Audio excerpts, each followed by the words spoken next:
Data extracted. They won't even know it's gone. We have all 3 codices. You may extract now.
Mission complete. Excellent work, Tenno.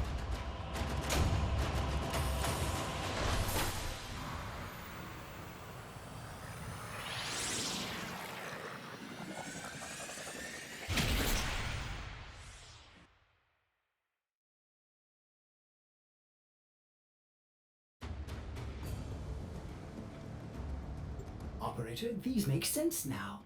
This is machine code, meant to interface directly with a machine. Pity that machine has likely rusted into dust by now. Ordo, did you say something about a machine? Ordis's name is Ordis. Yeah, listen, that first codex is in the derelict. I pulled it from some sort of machine. I wonder, if we load the complete set of arcane codices back into that machine, would the code still execute? We're about to find out. Tenno, get ready to go into the void.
Enjoy, and please, leave something in the little box over there.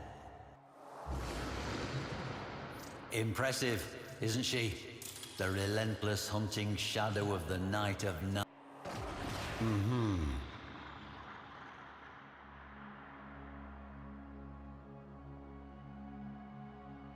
Here is Dinar, the Shadowed.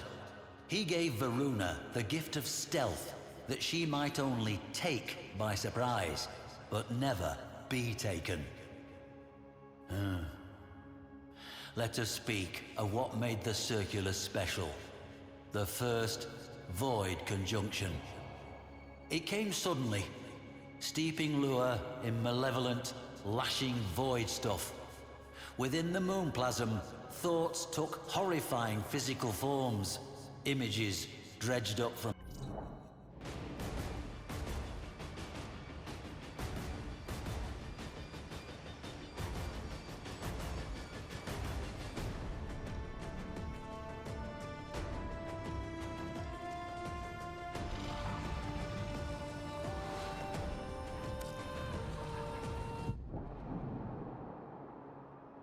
Drusus Leverian, welcome.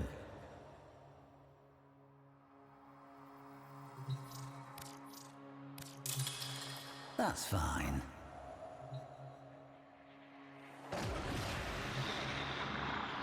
Here is Dinar, the Shadowed. He gave Varuna the gift of stealth, that she might only take by surprise, but never be taken. Let us speak of what made the Circulus special. The first Void Conjunction. It came suddenly, steeping Lua in malevolent, lashing void stuff. Within the Moonplasm, thoughts took horrifying physical forms, images dredged up from childhood nightmares or adult neuroses were abruptly tangible and real. Madness overtook many.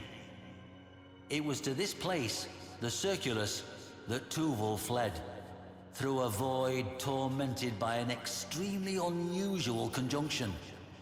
Thrashing eddies, violent currents, and the appearance of horrifying beasts never seen before or since. It was as if, some have noted, the fabric of the universe echoed the upheaval, tearing apart the fabric of the origin system. Coincidence? I have lived too long to believe so, but can provide no explanation greater than that. Hoping against hope that the Void would keep the shadow that stalked him from picking up his trail, Tuvul touched down upon the powdery skin of Sacred Lua. What Tuvul lacked in loyalty, he made up for with rat cunning. He should have known better.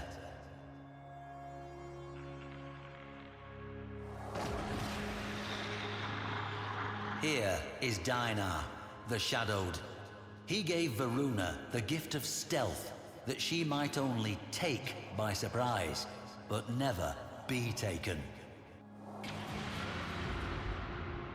It is unclear precisely why Lua is a site of very special void conjunctions, but enacting continuity within the Circulus and Uvarium thereupon guaranteed a safe and strong transition, so long as certain rituals were correctly observed. A privilege reserved only for the Seven themselves. Imagine the scene as the innocent Yuvan would have witnessed it. The vivid insanity of it all. The appointed soprana bridging the gap between worlds with her song. The Orokin executor shrilling the ritual words. The bone-white void creeping in on all fronts. The Kuva steaming scarlet in its glass bowl. And the imposing wolf giant, Varuna, pacing the perimeter, 4 loyal wolves at her side. This wolf you see here is Raksh, the Defender, Varuna's own loyal guardian, as she protected her Orokin overlord from whatever madnesses the Void Conjunction would bring, of which there were many. And on that night, Tuvul had no such guardian. Quite the opposite.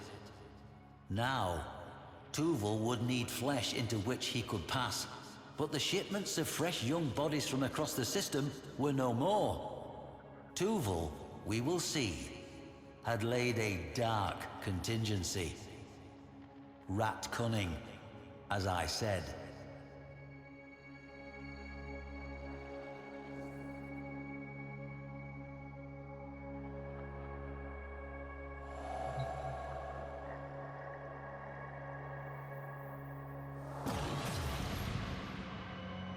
The third of Varuna's wolves, Lycath, the stalwart brother, the provider, and soul of the pack.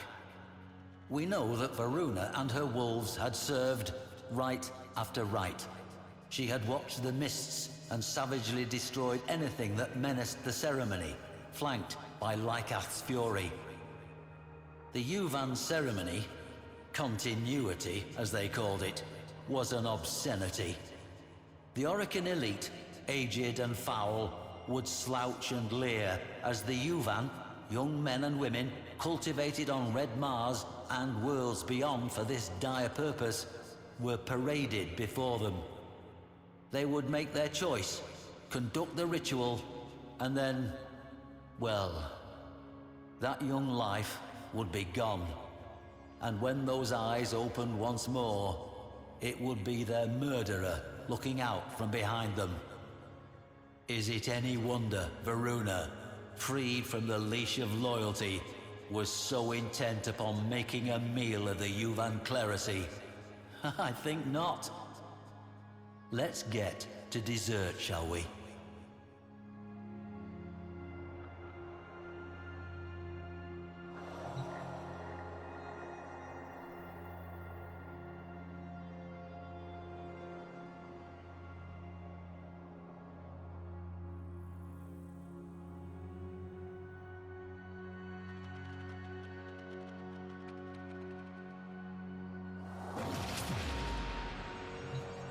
Behold, Ulfrun the Fierce, the most formidable of Varuna's sept. Executor Tuval scrambled to set up the ritual room. This time, the ceremony was different. Instead of a soprana, there was a mere mandochord playing automated notes. And instead of the prepared Yuvan, there was a most unusual cryopod containing a young child sleeping peacefully. The aforementioned contingency. In Tuval's hands, so it is said, were an artifact and a codex belonging to none other than Albrecht Entrati himself, father of void travel, and a man who had sacrificed his sanity to it. Tuval opened the book to pages strange and profane. We know this, having retrieved it from the site much later. It is my belief that Tuval intended to protect himself from the horrors the Void would unleash, using what amounted to a madman's grimoire. A desperate act indeed. I like to imagine that as he parted his withered lips to begin the ceremony, to call down the Void, that was the moment he heard Ulfrun's ravening howl.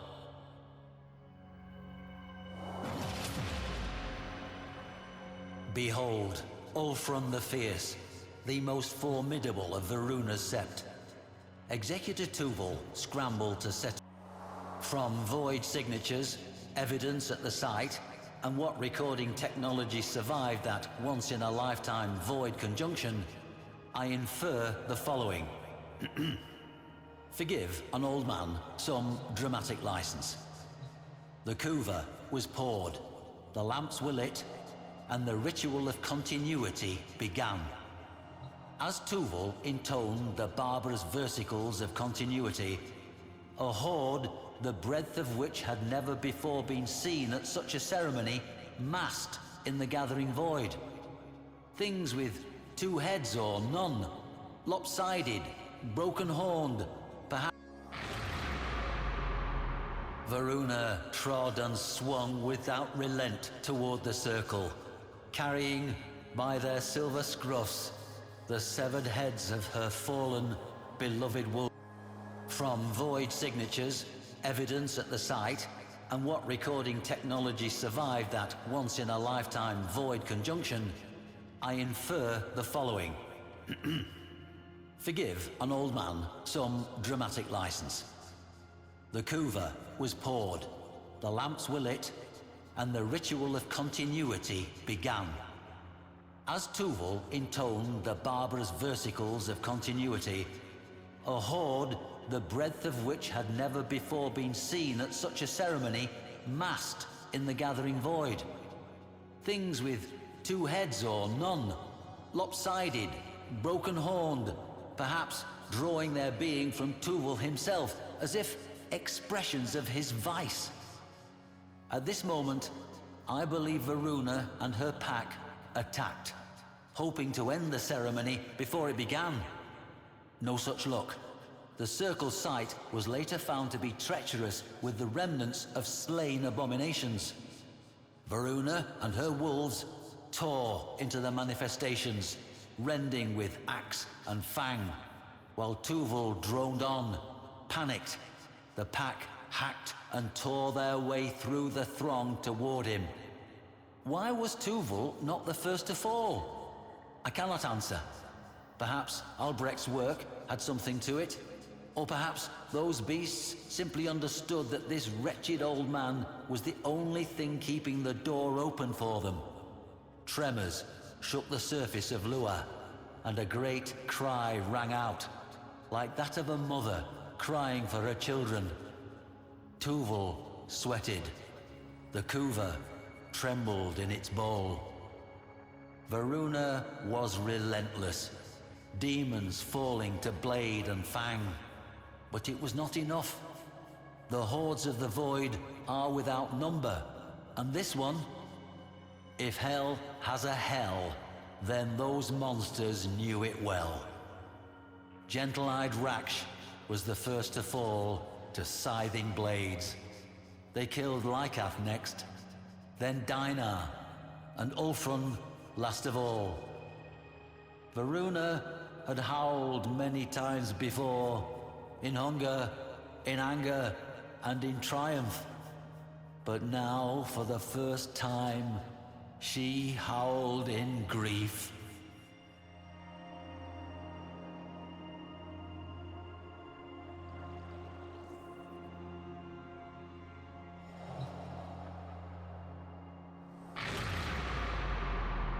Varuna trod and swung without relent toward the circle, carrying by their silver scruffs the severed heads of her fallen, beloved wolves, severed from their dead bodies by her own hand. With one last ululating, Varuna trod and swung without relent toward the circle, carrying by their silver scruffs the severed heads of her fallen, beloved wolves, severed from their dead bodies by her own hand.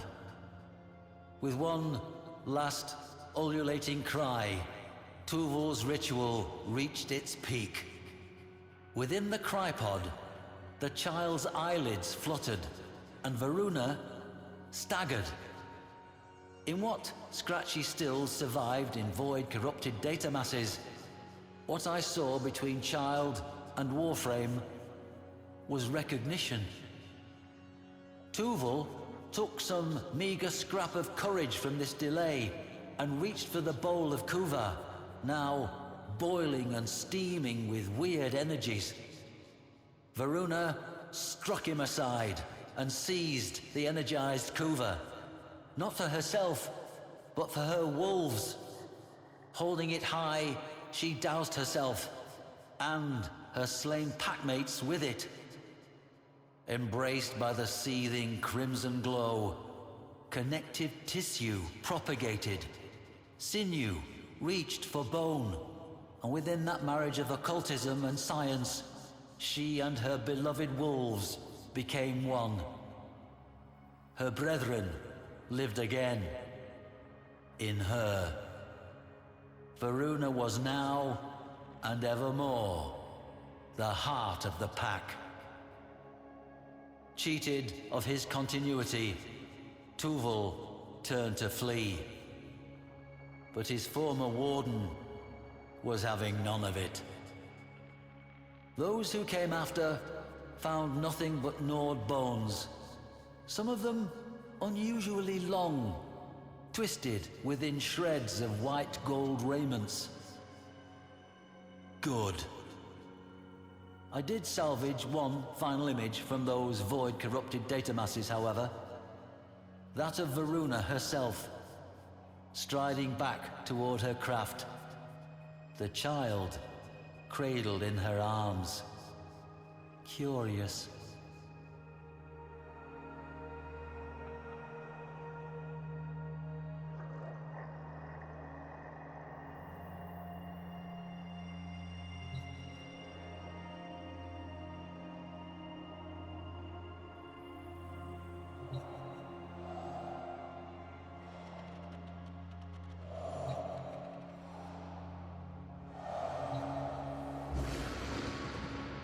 Impressive, isn't she?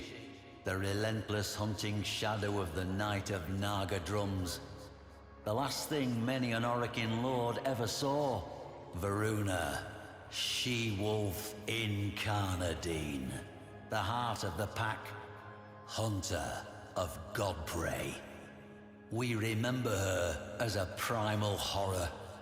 The pitiless devourer, stalking burning cities of white and gold, slavering for godflesh.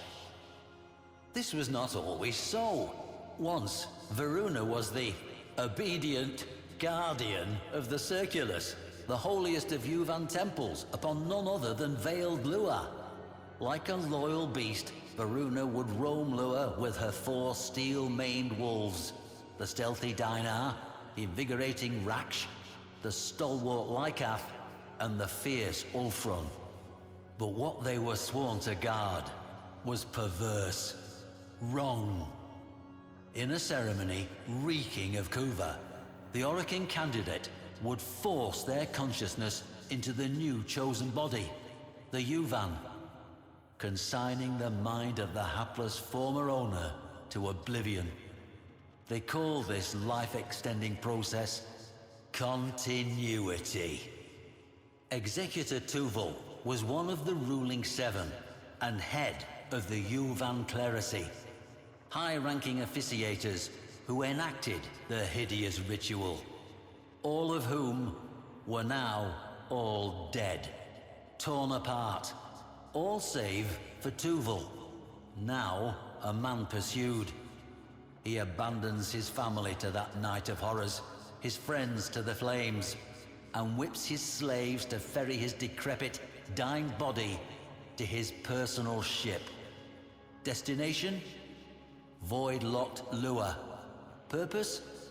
To initiate one final ceremony. To trade one last body, one last life for his own, before the Empire burned.